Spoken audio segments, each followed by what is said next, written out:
Hi guys, welcome to pure masala tasty. நம்ம இன்றைக்கி என்ன பார்க்க போகிறோம்னா, நம்ம ரெடி பண்ணி வச்ச பிரியாணி மசாலா காலி ஆகிடுச்சுங்க. ஃப்ரெஷ்ஷாக இன்றைக்கி பிரியாணி மசாலா தாங்க பார்க்க போகிறோம். வாங்க பார்க்கலாம்.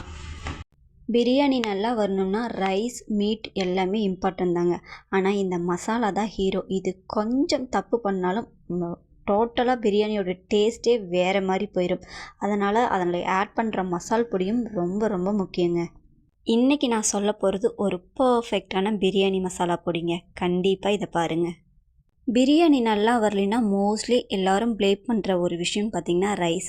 ஆனால் ரைஸ்கிட்ட இல்லைங்க, மசாலா பவுடரில் தான் அது இருக்குது. நம்ம மசாலா பவுட்ரு 2 ஸ்பூனு போதுங்க. அதுக்கு மேலே போட்டால் அதோட டேஸ்ட்டே வேறு மாதிரி இருக்கும். எப்போவுமே ஸ்பைசஸை ரோஸ்ட் பண்ணி தாங்க யூஸ் பண்ணணும். ராவாக யூஸ் பண்ணாமல் அதோட ஸ்மெல்லு நல்லாவே இருக்காது. பச்சையாக அந்த ஸ்மெல் இருக்கும். அதனால் எல்லா மசாலா பொடியும் நல்லா வறுத்து அதுக்கப்புறம் தாங்க நம்ம யூஸ் பண்ணணும்.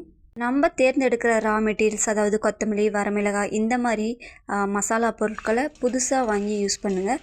ரொம்ப பழசோ கொஞ்ச நாள் எப்படி சொல்கிறது, கொஞ்சம் பழசானாலுமே அதோட ஸ்மெல்லே வராது.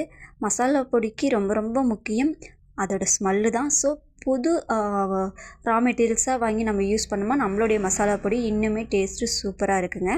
அடுத்ததாக பார்த்திங்கன்னா அரைக்கிறது.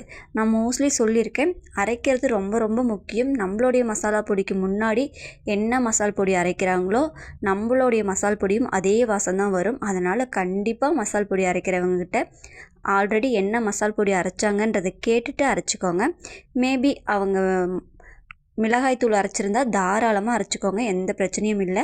அதுவே குருமா மசால், கரம் மசால், இந்த மாதிரி கொஞ்சம் வாசம் அதிகமாக இருக்கிற மசால் பொடி அரைச்சிருந்தாங்கன்னா நீங்கள் கொஞ்சம் வெயிட் பண்ணி மிளகாய்த்தூள் அரைச்சதுக்கப்புறமா உங்களுடைய மசால் பொடி, எந்த மசால் பொடியாக இருந்தாலும் சரி, அரைச்சி அந்த மசால் பொடியை யூஸ் பண்ணி பாருங்கள். டேஸ்ட்டு சூப்பராக இருக்கும்.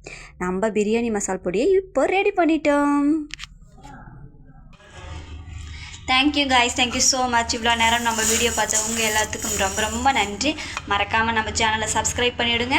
மசாலா சம்மந்தமான எல்லா இன்ஃபர்மேஷனும் நம்மளுடைய சேனலில் கண்டிப்பாக இருக்கும். தேங்க்யூ.